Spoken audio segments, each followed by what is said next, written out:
प्रधानमंत्री मोदी एक मोटी भेट आपशे। वडोदराने 550 करोड़नी બે સુપર સ્પેશિયાલિટી હોસ્પિટલ મળશે। પ્રધાનમંત્રી નરેન્દ્ર મોદી વર્ચ્યુઅલી તેનું લોકાર્પણ કરશે।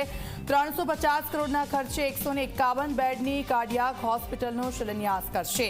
200 કરોડના ખર્ચે ડાયાલિસિસ અને સ્પાઇન હોસ્પિટલનો શિલાન્યાસ થશે।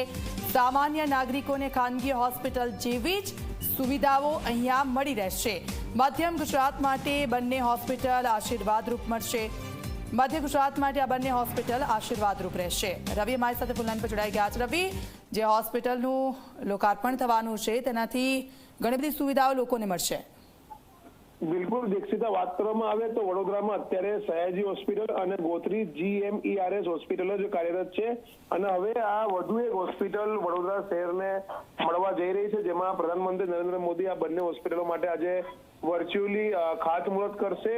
જેમાં વાત કરવામાં આવે તો 550 કરોડની બે સુપર સ્પેશિયાલિટી હોસ્પિટલો બનવા જઈ રહી છે, જેમાં 350 કરોડના ખર્ચે 151 બેડની કાર્ડિયાક હોસ્પિટલ અને 200 કરોડના ખર્ચે ડાયાલિસિસ એન્ડ સ્પાઇન હોસ્પિટલનો આજે ખાતમુહૂર્ત પ્રધાનમંત્રી નરેન્દ્ર મોદી દ્વારા કરવામાં આવનાર છે।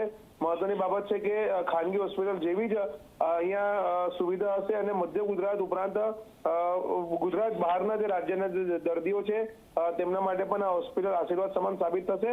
અને જે ટાર્ગેટ રાખવામાં આવ્યો છે બંને બિલ્ડિંગો બનાવવાનો, તે 3 વર્ષની અંદર આ બંને હોસ્પિટલો બનાવી દેવામાં આવશે તેવું હોસ્પિટલના સુપ્રિન્ટેન્ડન્ટ દ્વારા કહેવામાં આવ્યું છે।